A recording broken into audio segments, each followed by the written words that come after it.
untuk memberikan renungan tentang Santo Lukas.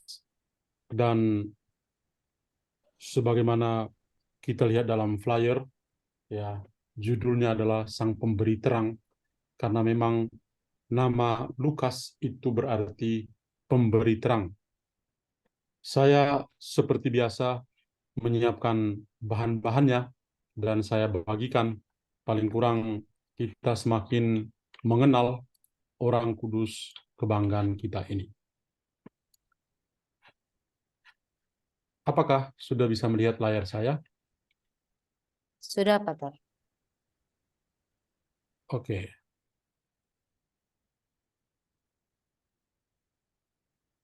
Baik.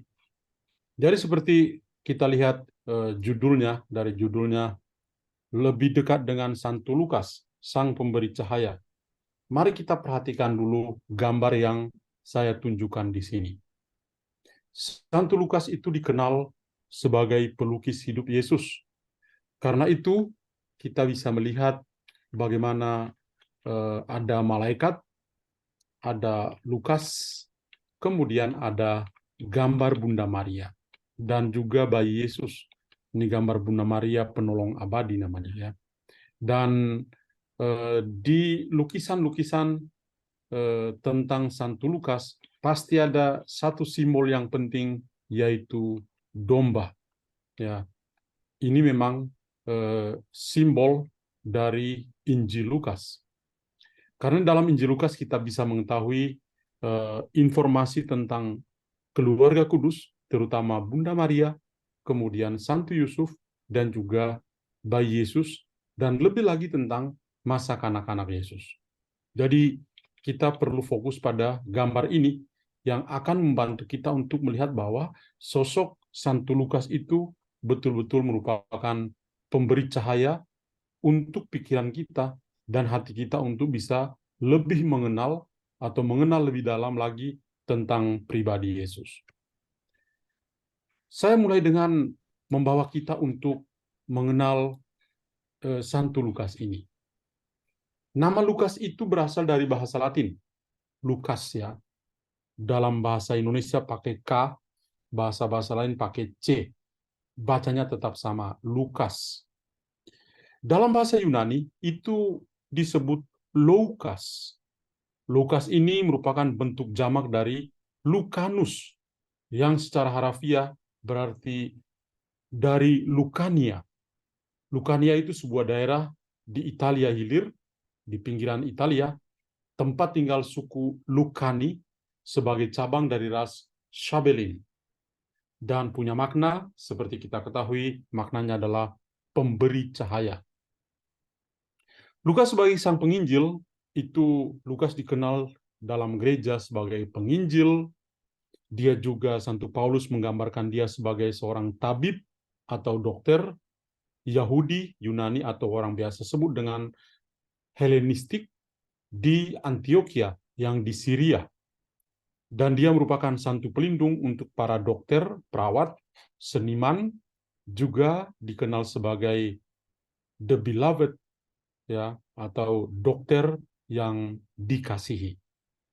Jadi kalau Shakespeare mengatakan apalah artinya sebuah nama, ya, kita selama ini mengenal Injil Lukas, Santo Lukas. Hari ini kita semua yang mengikuti misa juga renungan-renungan tentang Santo Lukas. Tapi malam ini kiranya baru tahu, oh, Lukas dari etimologisnya dari sini, ya.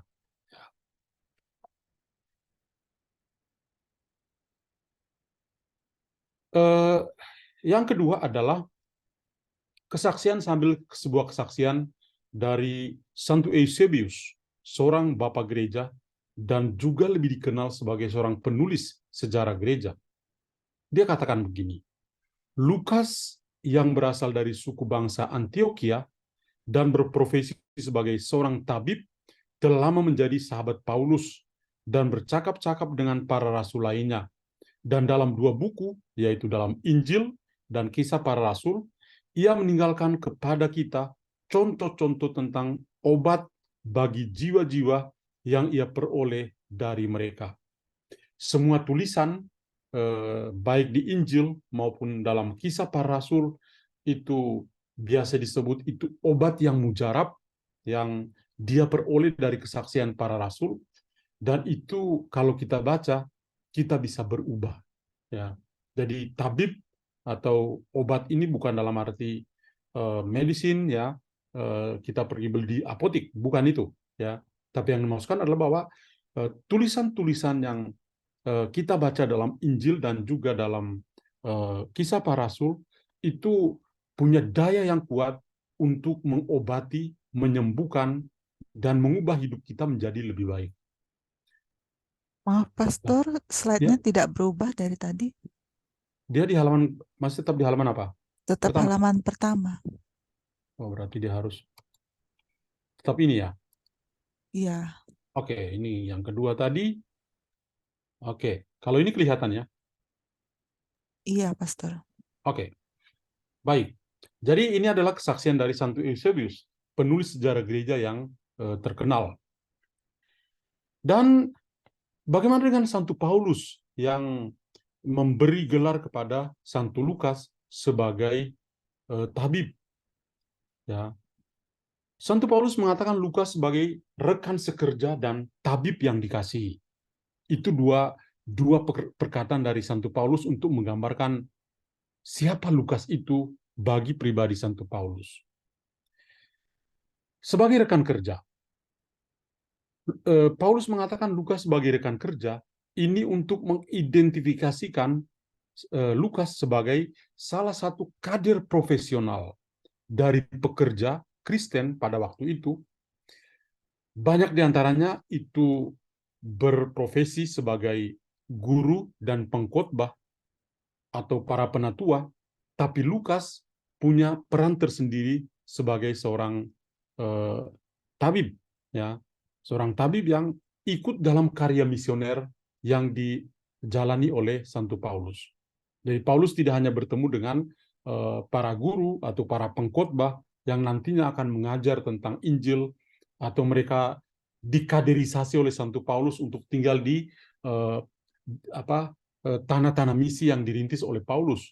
Tidak hanya seperti itu, ya, tapi juga di antara mereka ada ada Lukas yang berprofesi sebagai tabib yang ikut dalam karya atau dalam pekerjaan untuk ikut mewartakan Injil kepada orang-orang lain. Maka dia sebut sebagai rekan sekerja, ya. Lalu yang kedua, Santo Paulus juga mengatakan Lukas ini sebagai tabib yang dikasihi, ya. Jadi ini, ya, tabib kesayangan atau tabib yang dikasihi ini sebuah sapaan yang membantu kita untuk mengerti bahwa relasi antara Santo Paulus dan Lukas itu begitu akrab. Karena dari Santo Paulus dan juga para rasul lain, Lukas itu mendapatkan informasi yang banyak tentang siapakah Kristus itu, ya. Dan itu yang dituliskan dalam Injil dan juga dalam Kisah Para Rasul. Maka dia dikasih gelar sebagai tabib yang dikasihi. Keahliannya dalam bidang medis, tetapi pekerjaan utamanya adalah ikut memajukan misi Kristen atau ikut memajukan pewartaan Injil. Jadi dia memang sebagai orang profesional dalam bidang medisin, dalam bidang pengobatan, dia tabib atau dokter, ya. Tetapi dia tidak menjalani tugasnya semata-mata sebagai seorang tabib dalam arti yang sebenarnya, tapi dia juga menjalani tugasnya sebagai tabib dalam arti ikut mewartakan Injil untuk bisa mengubah dan mengobati orang-orang yang mendapat penginjilan dari Rasul Santo Paulus. Santo Paulus ada 3 kutipan yang saya tampilkan di sini untuk menunjukkan bagaimana kedekatan antara Santo Paulus dengan Santo Lukas ini. Kita lihat misalnya dalam Kolose bab 4 ayat 14, di sana tertulis begini. Salam kepadamu dari tabib Lukas yang kekasih. Ya, tadi kita lihat di slide sebelumnya. Ya, dari tabib Lukas yang kekasih dan dari Demas. Artinya bahwa kehadiran Lukas di dalam karya misi Santo Paulus itu sangat berarti. Maka dalam tulisan saja kepada jemaat di Kolose, dia masih titip salam, ya, titip salam dari Lukas si tabib itu. Atau dalam 2 Timotius bab 4 ayat 11. Hanya Lukas saja yang menyertai saya. Jemputlah Markus dan bawalah dia bersamamu, karena ia sangat berguna untuk melayani aku. Jadi kita lagi-lagi dibantu oleh Paulus untuk melihat betapa kedekatan mereka itu luar biasa. Hanya Lukas saja yang menyertai saya. Jadi pengalaman Santo Paulus yang susah, ya semua penderitaan dari Santo Paulus itu juga ikut dialami oleh Santo Lukas. Hanya Lukas saja yang menyertai saya. Kemudian di surat Paulus kepada Filemon itu dikatakan begini, Epafras temanku yang dipenjarakan dalam Kristus Yesus menyampaikan salam kepadamu. Demikian juga Markus, Aristarkus, Demas, dan Lukas, teman-teman sekerjaku. Jadi lagi-lagi Markus, Aristarkus, Demas, dan Lukas, mereka adalah rekan kerja dari Santo Paulus. Nah, mari kita kembali ke makna dari nama Santo Lukas, sang pemberi cahaya. Dan memang dari kesaksian Santo Paulus tadi, kita bisa melihat bahwa Santo Lukas ikut atau punya andil yang besar untuk memberikan cahaya di tanah-tanah misi dan juga di gereja dari zaman dulu sampai saat ini. Kita bisa lihat dalam tulisannya di dalam Injil Lukas dan juga dalam Kisah Para Rasul. Dua karya besar ini itu membantu kita atau memberi cahaya kepada kita untuk mengenal lebih dalam tidak hanya pribadi Yesus dari masa kanak-kanak sampai kebangkitannya dan juga Pentakosta, tetapi juga setelah atau post Pentakosta ada karya-karya perjalanan misioner yang dilakukan oleh Santo Paulus. Jadi gereja itu mulai berkembang sampai ke Eropa. Ini semua direkam dan ditulis dengan sempurna oleh Santo Lukas. Nah, maka hal pertama yang kita perlu lihat adalah bahwa Lukas itu adalah penulis Injil yang ketiga. Ada Matius, Markus, dan Lukas. Dan nanti terakhir adalah Injil Yohanes. Dan ketiga Injil yang pertama ini biasa disebut dengan Injil-Injil sinoptik karena paralel dan punya bagian-bagian yang sama. Karena memang punya satu kepustakaan, satu sumber yang sama, yaitu Injil Markus. Injil Markus ditaruh sebagai sumber dan dikutip oleh Matius dan juga Lukas. Maka ada banyak kesamaan di antara ketiga Injil ini, yang tentu berbeda dengan Injil keempat, yaitu Injil Yohanes. Lalu karya yang kedua adalah Kisah Para Rasul. Ini juga adalah sebuah karya besar dari Santo Lukas. Nah, apa karakter yang penting dalam tulisan-tulisan baik dalam Injil maupun dalam Kisah Para Rasul dan juga ungkapan-ungkapan yang dijelaskan oleh Santo Paulus? Lukas itu mengecualikan dirinya dari orang-orang yang menjadi saksi mata pelayanan Kristus. Dia memang tidak pernah bertemu secara pribadi dengan Kristus, hanya bertemu dengan para rasul. Tapi ilham dari Roh Kudus membuka pikirannya untuk menulis Injil bahkan dari masa kanak-kanak Yesus sampai dengan Pentakosta dan juga dalam perjalanan misioner Santo Paulus. Jadi dia mengecualikan dirinya dari orang-orang yang menjadi saksi mata pelayanan Kristus seperti para rasul dan juga Santo Paulus. Ia mengindikasikan keikutsertanya dalam misi Paulus dengan menggunakan kata ganti orang pertama pada bagian kami dalam Kisah Para Rasul. Jadi dia tidak mengatakan saya bersama dengan Paulus bla bla bla bla bla. Tidak. Tapi dia justru menggunakan kami, kami. Jadi di sini kita lihat Lukas itu seorang tabib yang dikasih karena apa? Orangnya sangat rendah hati. Tidak mau menampilkan diri gua loh seperti itu. Tapi apa adanya. Bahkan dia menyembunyikan dirinya dengan menggunakan kata kami dalam Kisah Para Rasul. Lukas ikut serta dalam mengajar orang-orang dalam pesan Kristen atau penginjilan dan mungkin juga dalam melakukan penyembuhan-penyembuhan yang ajaib. Hanya saja dalam tulisan-tulisan Santo Paulus hanya diceritakan tentang profesinya sebagai seorang tabib. Tapi mungkin saja pada waktu itu, dalam perjalanan misioner, dia juga menyembuhkan orang-orang dengan profesinya sebagai seorang dokter atau seorang tabib. Hanya tidak diceritakan oleh Santo Paulus. Dan dia sendiri tidak bercerita baik dalam Injil maupun terutama dalam Kisah Para Rasul. Bagian kami atau kata kami di mana Lukas menyembunyikan jati dirinya itu memiliki gaya yang mirip dengan laporan perjalanan yang ditemukan di tempat lain dalam tulisan-tulisan periode Romawi, Yunani, dan Romawi. Ini dalam karya-karya sastra kuno, dalam masa kejayaan Yunani dan Romawi, itu selalu ada. Para penulis selalu menggunakan kata kami untuk menyembunyikan identitas mereka. Bagian-bagian ini menempatkan penulisnya bersama Paulus atau Lukas bersama Paulus selama misi awalnya di Yunani, yaitu sampai ke Filipi dan Makedonia, sekitar tahun 51 Masehi. Nah, jadi 20-an tahun sebelum 20 tahun setelah Yesus wafat dan naik ke surga, Lukas sudah melakukan perjalanan misioner bersama dengan Santo Paulus, terutama di daerah-daerah ini, daerah Filipi dan juga Makedonia. Dan dikatakan di sanalah Lukas kemudian bergabung dengan Paulus dan menemaninya dalam perjalanan terakhirnya ke Yerusalem. Ini sekitar tahun 58 Masehi. Lihat ini, lagi-lagi kita perhatikan gambar ini. Lukas adalah pelukis hidup Yesus dan tidak lepas juga dari Bunda Maria. Setelah penangkapan Paulus atau Paulus ditangkap di kota itu dan selama masa penahanannya yang lama di Kaisarea, Lukas mungkin telah menghabiskan banyak waktu di Palestina, bukan Palestina yang sekarang ya. Dulu seluruh daerah itu disebut daerah Palestina. Daerah Israel sekarang ini dan juga Palestina itu hanya satu nama. Jadi waktu di Palestina untuk bekerja bersama dengan Rasul ketika ada kesempatan dan mengumpulkan bahan-bahan untuk karya sastranya, yaitu Injil dan Kisah Para Rasul yang ditulis olehnya.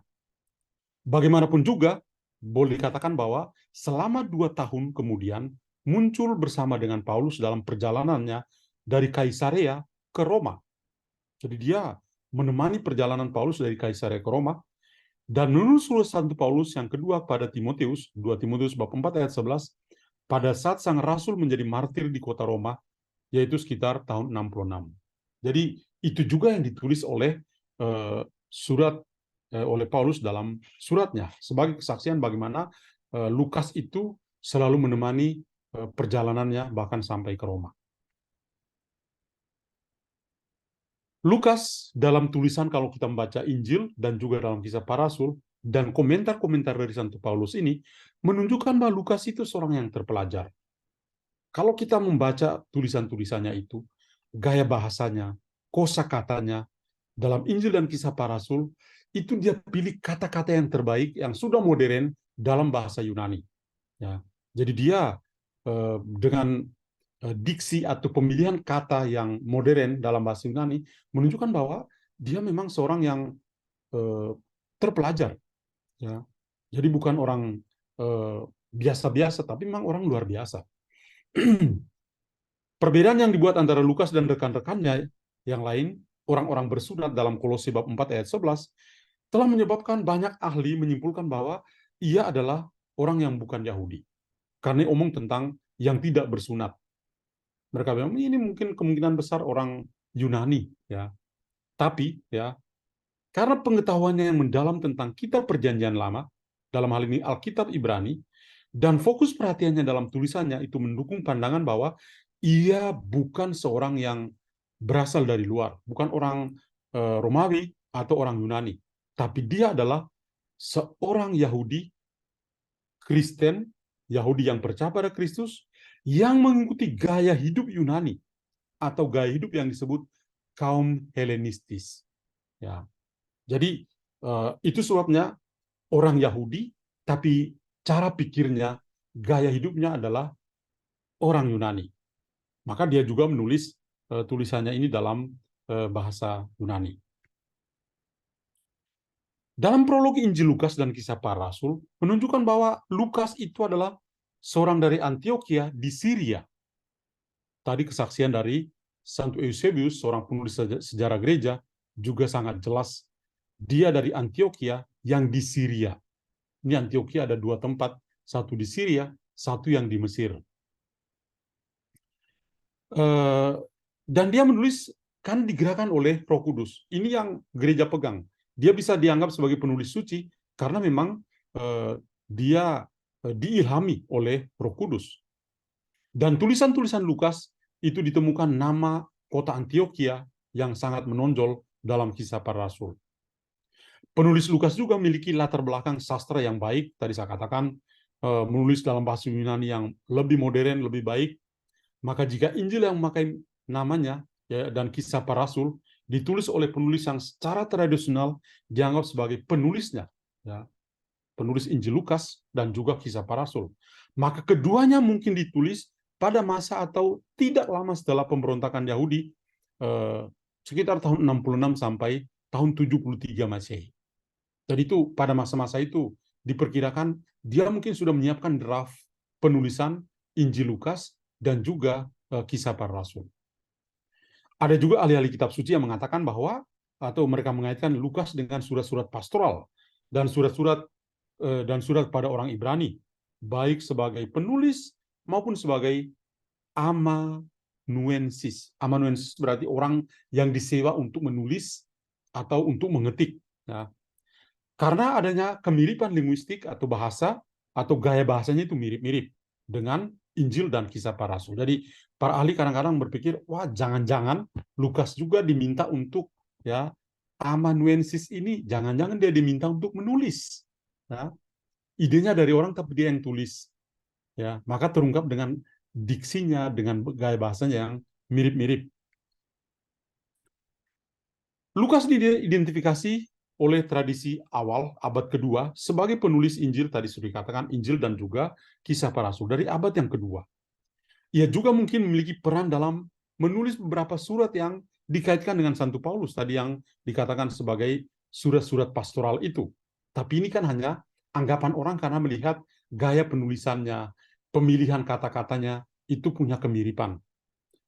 Kita harus mengakui mirip tapi tidak sama. Meskipun ia hanya menulis Lukas dan Kisah Para Rasul, ia tetap menulis lebih banyak perjanjian baru daripada penulis lainnya.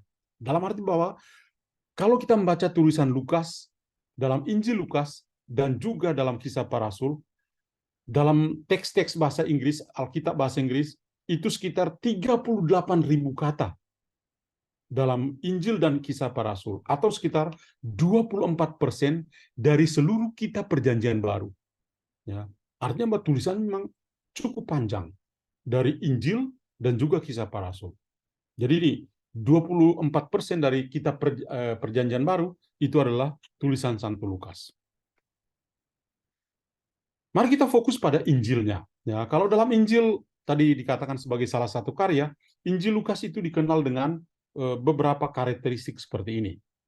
Injil belas kasihan, Injil keselamatan universal atau keselamatan untuk semua orang, Injil orang miskin, Injil penyerahan diri yang mutlak atau total, Injil doa dan Roh Kudus, Injil sukacita. Orang selalu memberi gelar atau penilaian positif tentang Injil Lukas dengan beberapa model ini. Nah, untuk lebih jelas tentang hal ini, Injil, mari kita fokus ke Injil Lukas. Saya tampilkan di sini beberapa atau banyak sekali ayat di dalam Injil Lukas yang hanya ada dalam Injil Lukas. Ya. Yang lain-lain memang ada di Injil-Injil sinoptik, yaitu di Injil Matius dan Injil Markus. Tadi saya katakan Injil Markus itu dipakai sebagai sumber atau sumber pustakanya. Ya, di copy paste beberapa cerita dia tambahin. Ya. Tetapi ada juga bagian-bagian tertentu yang hanya khusus dalam Injil Lukas. Saya tampilkan di sini kelahiran Yesus yang dinubuatkan dalam bab 1, kunjungan Maria kepada Elizabeth hanya dalam Injil Lukas. Kelahiran Yohanes Pembaptis, penampakan Yesus, penyunatan dan penampakan Yesus, kemudian penemuan dia dalam bait Allah, anak janda dari Nain yang dibangkitkan, misi ke-70 orang muridnya, murid Yesus, orang Samaria yang baik hati, ini hanya ada dalam Injil Lukas. Maria telah memilih bagian yang baik, ini juga hanya dalam Injil Lukas. Sahabat yang minta roti di tengah malam, ini juga hanya di Injil Lukas. Beberapa hari lalu kita dengar. Kemudian perumpamaan tentang orang kaya yang bodoh, ini juga hanya dalam Injil Lukas. Perumpamaan tentang uang yang hilang. Kemudian perumpamaan tentang anak yang hilang, ya, atau Allah yang Maha Rahim. Ini hanya dalam Injil Lukas. Kemudian perumpamaan tentang pelayan yang cerdik, Lazarus dan orang kaya, 10 orang kusta yang ditahirkan, perumpamaan tentang janda yang gigih bekerja, ya. Kemudian perumpamaan tentang orang Farisi dan pemungut cukai, makan malam bersama dengan Sakeus. Pertanyaan siapa yang terbesar? Dan Yesus di hadapan Herodes Antipas. Ini adalah cerita-cerita yang hanya ada dalam Injil Lukas. Ya. Jadi keunikan dari Injil Lukas saya tampilkan di sini, ternyata ada cerita-cerita tertentu dalam Injil yang hanya ada dalam Injil Lukas sendiri. Ya. Ini beberapa dari bab 1 sampai bab yang ke-23 dari Injil Lukas. Ada beberapa hal, ya, saya tampilkan di sini sekitar 10 hal yang mungkin Anda tidak ketahui atau Anda belum tahu tentang Santo Lukas ini. Dari hal-hal yang saya bicarakan dari slide pertama sampai slide tadi, ya, kiranya ada 10 hal penting yang membuat kita semakin mengenal lebih dalam lagi Santo Lukas yang hari ini kita rayakan pestanya. Yang pertama, Lukas itu tidak pernah bertemu dengan Yesus. Dia tidak pernah ketemu, tidak pernah hidup bersama. Para penginjil, ya, selain Injil Lukas, para penginjil lain tidak pernah memberi kesaksian. Para penulis sejarah, orang seperti Eusebius, Josephus Flavio, ya, juga tidak pernah memberikan kesaksian. Ya. Jadi ini berarti Lukas tidak pernah bertemu dengan Yesus secara langsung, hanya ketemu para muridnya. Lukas yang kedua, Lukas itu dianggap sebagai penulis kisah para rasul, sebuah buku yang melanjutkan kisah yang ditinggalkan oleh Injil. Artinya apa? Bahwa Injil itu hanya bercerita sampai Yesus wafat dan bangkit dan menampakkan diri kepada para murid. Selesai. Ya. Tapi dalam kisah para rasul, kita mendapatkan kelanjutan. Yesus naik ke surga, kemudian dia mengutus para rasul, Roh Kudus turun atas para rasul, kemudian mulailah kelahiran gereja, dan gereja mulai berkembang dengan komunitas gereja perdana di Yerusalem dengan semangat cor unum et anima una, atau sehati sejiwa, dan kisah tentang kemartiran Santo Stefanus, tentang Saulus yang menjadi Paulus, lalu akhirnya bercerita banyak tentang perkembangan sejarah gereja, terutama dalam kaitan dengan perjalanan misioner dari Santo Paulus. Yang ketiga, ada kemungkinan bahwa Lukas pernah menjadi salah satu teman seperjalanan Paulus. Dari kesaksian yang tadi, teks-teks Injil itu bisa menunjukkan hal ini. Sebuah kepastian. Lukas kemungkinan besar adalah seorang non-Yahudi dari Antioquia, Syria. Ada kemungkinan seperti itu, yang berbicara kepada pendengar non-Yahudi. Ini menjadi perdebatan para ahli kitab suci. Ada yang mengatakan tadi, ya, dalam slide sebelumnya, bahwa dia adalah seorang Yahudi Kristen, Judeo-Kristiani. Tetapi ada juga yang mengatakan bukan, ya, dia bukan orang Yahudi dari Antioquia yang di Syria. Kemudian sebagian besar Injil Markus termasuk dalam Injil Lukas. Tadi juga saya jelaskan Injil Markus sebagai sumber utama, dan itu dikutip banyak oleh Matius dan juga Lukas. Karena Injil Markus merupakan salah satu sumber utama dari Injil Lukas. Kemudian, Injil Lukas adalah salah satu dari 2 Injil yang memuat narasi masa kanak-kanak, yaitu Injil Lukas dan juga Injil Matius. Markus langsung bicara tentang Yesus orang dewasa. Ya. Bagaimana Lukas bisa tahu masa kanak-kanak Yesus? Karena dia ketemu Paulus, yang pasti mendengar tentang kisah-kisah itu. Dia juga ketemu Petrus dan para rasul lain. Ya, tadi kesaksian dari Santo Eusebius. Lembu adalah simbol dari Injil Lukas, sering digambarkan sebagai lembu yang bersayap. Ini di latar belakang gambar ini ada lembu di sana. Kemudian kita mendengar Injil Lukas diberitakan dalam liturgi kita di tahun liturgi C. Tahun liturgi yang kita tahun ini ya itu tahun A, tapi nanti akan masuk lagi ke tahun C juga. Kemudian Injil Lukas adalah salah satu dari 3 Injil sinoptik. Tadi juga saya sudah jelaskan. Jadi ini adalah 10 hal penting tentang pribadi Santo Lukas dan juga karya-karyanya. Ada beberapa perkataan penting yang saya kutip di sini. Saya pilihkan 3 saja. Yang pertama adalah, diberkatilah engkau di antara wanita, dan diberkatilah buah rahimmu. Kita dengar ini, terutama dalam bulan Rosario, kita juga tidak hanya mengenal Santo Lukas hari ini, tapi juga selama bulan Rosario kita fokuskan perhatian kita pada Bunda Maria, ya, seorang wanita yang diceritakan menerima kabar sukacita dalam Injil Lukas. Maka ya perkataan ini sangat menarik karena memang berkenaan dengan panggilan dari Bunda Maria. Diberkatilah engkau, terpujilah engkau di antara para wanita, dan terpujilah buah rahimmu. Kemudian yang kedua adalah dalam Injil Lukas bab 11 ayat 9 sampai 10. Saya hanya pilihkan ini karena bicara tentang apa? Tentang doa tanpa henti. Oleh karena itu aku berkata kepadamu, mintalah maka kamu akan diberikan, maka akan diberikan padamu. Carilah maka kamu akan mendapatkan. Ketuklah maka pintu akan dibukakan bagimu. Karena setiap orang yang meminta, menerima. Dan setiap orang yang mencari, mendapatkan. Dan setiap orang yang mengetuk, baginya pintu dibukakan.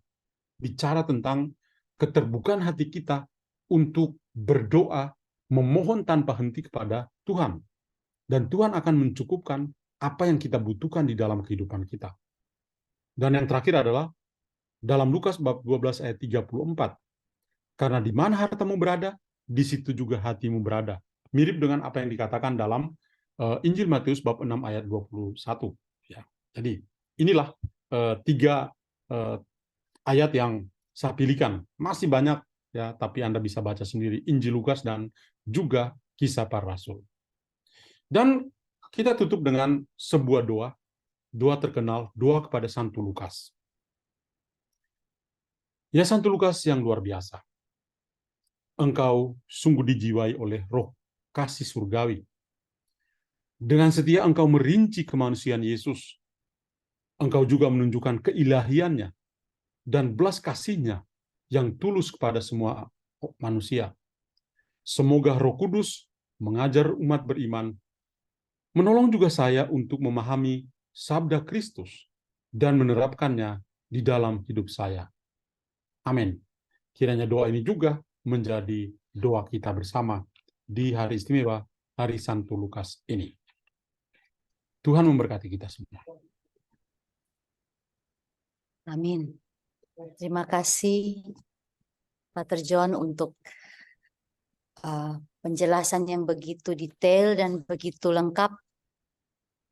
Baru ini saya mendengar seorang Santo Lukas diberitakan dengan begitu lengkap, Pater. Terima kasih, Pater. Ya. Izinkan saya mengambil kesimpulan. Santo Lukas, makna namanya adalah pemberi cahaya. Dia seorang penginjil, dia seorang tabib, dia adalah santo pelindung para dokter, para seniman, dan juga dikenal dengan sebutan dokter yang dikasihi. Dan Santo Paulus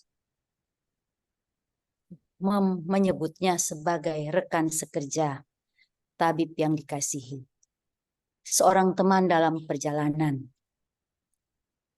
Sampai dengan perjalanan terakhir Santo Paulus ke Yerusalem, tadi Romo katakan sekitar tahun 58 Masehi. Itu dan juga ke Roma. Ya, dan juga ke Roma, itu Santo Lukas menemaninya. Dan